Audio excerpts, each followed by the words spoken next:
आज हम एक्सप्लेन करने वाले हैं 2023 में आई मूवी एनिमल को। मूवी की शुरुआत मूवी के लीड कैरेक्टर रणविजय के साथ होती है, जहां पर उसके स्कूल के टीचर रणविजय को जल्दी घर जाने की इच्छा जाहिर करते हुए उसे 2 स्केल भी मार देती है।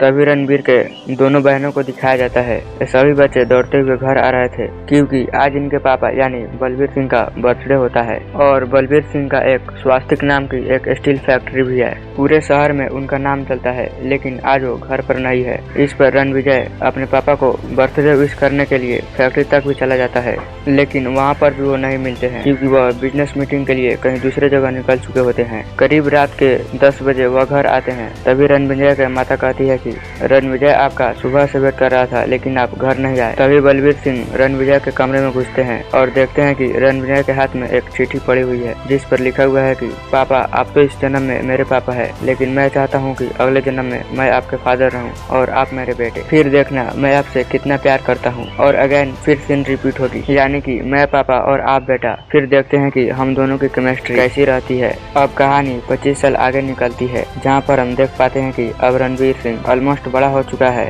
और आज उसके बेस्ट फ्रेंड के बहन की सगाई हो रही होती है, जिसकी नाम गीतांजलि होती है। बचपन में ये दोनों साथ में स्कूल जाते थे और कहीं न कहीं रणवीर का क्रश भी हो चुका था, लेकिन एक फैमिली मैटर के चलते रणवीर को अमेरिका भेज दिया गया था। अब वो प्रॉब्लम क्या थी ये मैं आपको आगे बताऊंगा। फिर उसके बाद रणविजय गीतांजलि को कुछ ऐसी बातें बताता है जिससे गीतांजलि को लगता है कि जिससे मेरी सगाई हो रही है वह मेरे लिए अच्छा नहीं है, मुझे रणविजय के साथ ही शादी कर लेनी चाहिए। अगले दिन रणविजय के पापा के 60वां बर्थडे होता है, जिस पर दादा, बेटा और बाप एक साथ मिलकर फोटो क्लिक करवाते हैं और सभी फैमिली भी एक साथ फोटो क्लिक करवाते हैं और सभी लोग बलबीर सिंह को गिफ्ट दे रहे होते हैं। तभी रणविजय के जीजा रणविजय को बोलता है कि भाई, तूने अपने पिताजी को क्या गिफ्ट दिया? तब रणविजय बोलता है कि मेरे पापा को छोटे बाल वाले बहुत पसंद है, मैं वही उनको गिफ्ट करूंगा। इस पर बलबीर सिंह बोलते हैं कि तुम बड़े बालों में भी अच्छे लगते हो। इस पर रणविजय फिर बोलते हैं कि कोई बात नहीं पापा, मैं अगेन फिर से बड़ा कर लूंगा। और हम लोग यहाँ पर रणविजय के दादा यानी रणधीर सिंह को भी देखते हैं। रणधीर सिंह के 2 और भाई होते हैं, यानी कि टोटल मिलाकर वो 3 भाई थे, जिनके नाम होते हैं रणधीर, दलवीर और एक और भाई होता है जो अमेरिका जाकर अपने धर्म चेंज कर लेता है, यानी कि वह मुसलमान बन जाता है और वह अपना नाम अकरम रख लेता है। पार्टी में बहुत ही बड़े बड़े लोग आए हुए थे, जिस पर रणविजय का जीजा बोलता है कि जाओ तुम सब लोगों से भेंट कर लो। जिस पर रणविजय बोलता है कि मुझे उन लोगों से बात करने की कोई जरूरत नहीं है, मेरे दादाजी से बातें मेरी अच्छी चल रही है, मैं यहीं पर ही खुश हूँ। ये सुनकर उन दोनों में बहुत सुनने लगती है। तभी वहाँ पर रणविजय की बहन रीता जाती है और बोलती है कि अपने जीजू से सॉरी मांगो, लेकिन वह उससे सॉरी नहीं मांगता है, जिस पर कि झगड़ा और बढ़कर रणविजय के पिता के पास चली जाती है, जिस पर कि उसके पिताजी कुछ खड़ी खोटी सुनाते हैं। उसके बाद आता है बचपन का किस्सा। वहाँ पर हुआ ही था कि जब रीत कॉलेज में पढ़ रही थी तब कुछ लड़के ने उसे छेड़ दिया था, तब वह रोने लगती है। उसके बाद रणविजय पूछता है कि तुम्हारा ये हाल किसने किया? इसके बाद वह बदला लेने के लिए एक चलती क्लासरूम में घुस जाता है और पूछने लगता है कि मेरी बहन की ये दशा किसने की? फिर भी कोई कुछ नहीं बताता है। इसके बाद वह एक गन लेकर आता है, जिसके बाद कुछ लड़के बोलते हैं कि वह 4 लौंडे थे और वह आज कॉलेज नहीं आए हैं। इसके बाद रणविजय बाइक निकालता है और अपनी बहन को बैठाकर घर ले जाने लगता है, लेकिन जैसे ही वो घर की तरफ जा रहे थे तभी वो चारों लड़के उन्हें मिल जाते हैं जिन्होंने रीत को परेशान किया था। जिसके बाद एक धमाकेदार फाइट होती है और उसके बाद ये बातें फिर पापा जी के पास पहुँचती है। तब पापा जी फिर से खड़ी खोटी सुनाने लगते हैं। उसके बाद रणविजय बोलता है कि अगर आपके बहन के साथ किसी ने ऐसा किया होता तो आप क्या करते? जिसके बाद गुस्से में आकर बलबीर सिंह बोलते हैं कि तू निकल जाए यहाँ से। और इसी वजह से बचपन में रणविजय अमेरिका चला गया था और आज के दिन भी इन दोनों के बीच स्थिति ठीक नहीं थी, इसलिए रणविजय अगेन बोलता है कि ठीक है, मैं आज रात के फ्लाइट से ही अमेरिका निकल जाता हूँ। लेकिन तभी इसी बीच गीतांजलि वहाँ पहुँच जाती है, जिसके बाद रणविजय गीतांजलि को अपने पूरे फैमिली से मिलाता है। लेकिन यहाँ पर भी बलबीर सिंह नहीं होते हैं, वह एक बिजनेस मीटिंग के लिए चले गए होते हैं। इसके बाद वह गीतांजलि को लेकर अपने प्राइवेट जेट से अमेरिका के लिए निकल जाता है और इसी सफर के बीच इन दोनों के बीच काफी सारी चीजें हो जाती है, जो मैं बताऊंगा नहीं, बल्कि समझदार के लिए इशारा ही काफी है। उसके अगले दिन ये दोनों हिमाचल पहुंचते हैं और हिंदी रीति रिवाज के आधार पर फेरे वेरे लेकर शादी कर लेते हैं। इसके बाद डायरेक्टली कहानी बढ़ती है 8 साल आगे, जिसके बाद हम लोग देख पाते हैं एक एनिमल को जो अपनी बॉडीगार्ड्स को लेकर सीधे ही एक कंपनी में घुस जाते हैं और वरुण को मार देते हैं। इसी में ही एक शख्स होता है असरार हुल्लक, जो कि ये सारे कांड को देख रहा था मगर कुछ कर नहीं रहा था क्योंकि उसके मन में कुछ और ही चल रहा था। इसके बाद गीतांजलि को मालूम पड़ जाती है कि वह एक क्रिमिनल के साथ रह रहा है और आज ही उसने 2 मर्डर किए हैं और वो आज ही अपने बच्चे को लेकर अमेरिका जाना चाहती थी, जहां पर मर्डर क्यों हुआ, 8 साल बाद आखिर ये लोग इंडिया क्यों आए, उस सारी चीजों का एक फ्लैशबैक दिखाया जाता है। तभी हमें दिखाया जाता है कि बलबीर सिंह अपने गार्डन में खेल रहे होते हैं, तभी उन पर 2 गोलियां आकर लगती है, लेकिन कुछ भी मालूम नहीं पड़ती है कि ये गोलियां किसने मारी। इसके बाद ये बात रणविजय को भी मालूम पड़ती है, जिसके कारण वह इंडिया आता है और अपने फैमिली से मिलता है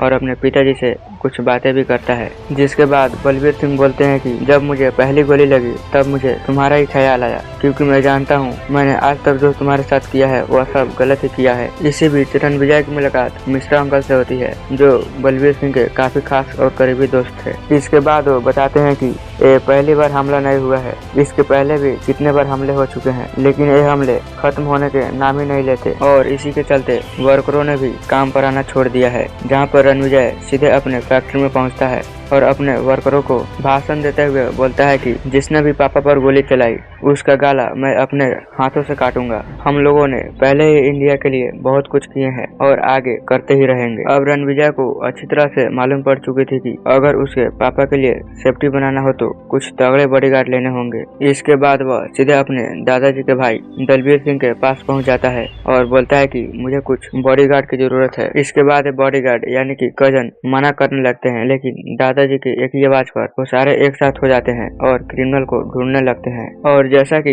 पिताजी पर हमला हो चुका है तो कहीं दोबारा पिताजी पर हमला ना हो, इसलिए रणविजय एक बॉडी डबल लेकर खड़ा कर देता है।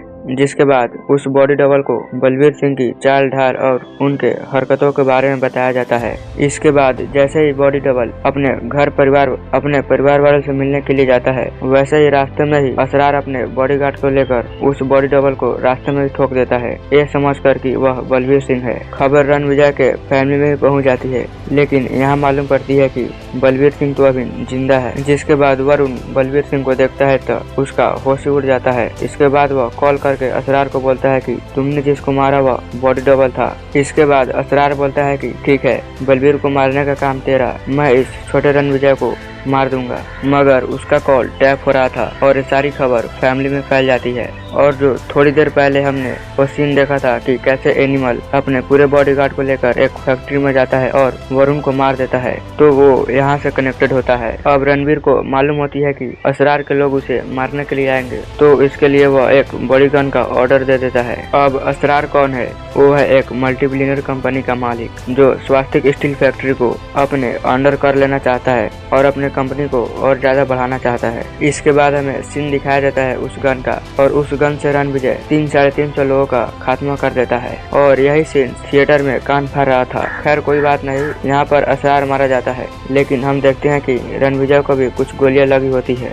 जिसके बाद सीन शिफ्ट होता है हॉस्पिटल में, जहाँ पर रणविजय की सुनने समझने की शक्ति खत्म हो चुकी है। इसके बाद डॉक्टर आकर बोलते हैं कि इसके पास जीने के लिए ज्यादा टाइम नहीं है, अगर कोई हार्ट डोनर नहीं मिला तो। इसके बाद लकीली रणविजय को एक हार्ट डोनर मिल जाता है। जिसके बाद घर में एक लंबी आयु की पूजा की जाती है, क्योंकि रणविजय ने अब ठान लिया था कि वह अपने सारे दुश्मनों को मारकर ही दम लेगा और ये पता लगाएगा कि असरार के पीछे किसका हाथ था। इसके बाद सीन शिफ्ट होता है स्कॉटलैंड में, जहाँ पर हम असरार के भाई अबरार को देख पाते हैं, यानी कि बॉबी देओल। इन्होंने इस मूवी में गूंगे का रोल अदा किया है। आज अबरार अपनी तीसरी शादी करने वाला होता है, तभी उसके आदमियों से खबर आती है कि उसका भाई असरार इंडिया में मर चुका है। इसके बाद अबरार उसी को ठोक देता है और बोलता है कि आखिर ये खबर मुझे 3 महीने बाद की मालूम पड़ रही है।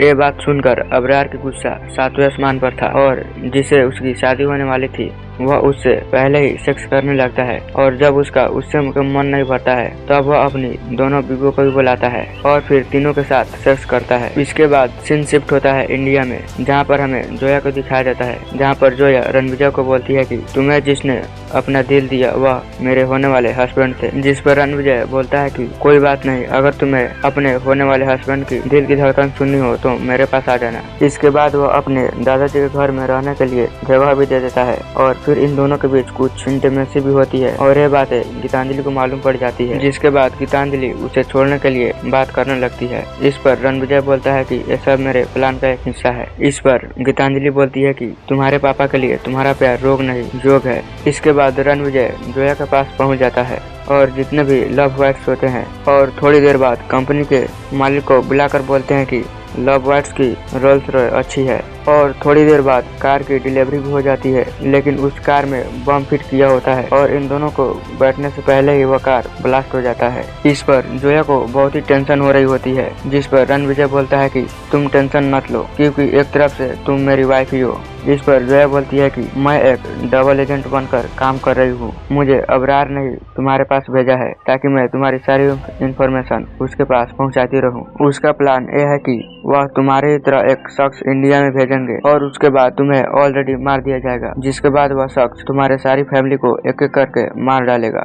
जिस पर रणविजय बोलता है कि ये सारी बातें मुझे पहले से ही मालूम है, मैं तो बस तुम्हारे मुंह से सुनना चाहता था। इसके बाद रणविजय गाड़ियां लेकर सीधे स्कॉटलैंड पहुंच जाता है और फिर बारी आती है वही लास्ट वाले फाइट की, जहां पर अबरार भी रणविजय को मारना चाहता है, लेकिन तभी आबिद बोलता है कि अभी उसके पास आदमी ज्यादा है, तू चल यहाँ से नहीं तो वह तुझे अभी टपका देगा। इसके बाद ये लोग फ्लाइट लेकर सीधा ही दूसरे देश में पहुँचने वाले होते हैं, लेकिन तभी वहाँ पर रणविजय पहुँच जाता है और फिर एक मार होती है, जिसके बाद यहाँ पर कुछ देर फाइट करने के बाद रणविजय चाकू से अबरार के गले को काट देता है। इसके बाद वह घर पर आता है और अपने पिता को बोलता है कि मैंने आपके कातिल को मार डाला, लेकिन अभी भी उसका एक भाई जिंदा है, वो आपको मार सकता है, इसलिए मैं चाहता हूँ कि आप इन छुट्टियों में मेरे साथ अमेरिका चले। और यहीं पर टोटल मूवी समाप्त होती है। वैसे आपको एक्सप्लेन जानकर कैसी लगी हमें कमेंट करके जरूर बताइएगा और हमारे इस चैनल को सब्सक्राइब जरूर कर लीजिएगा।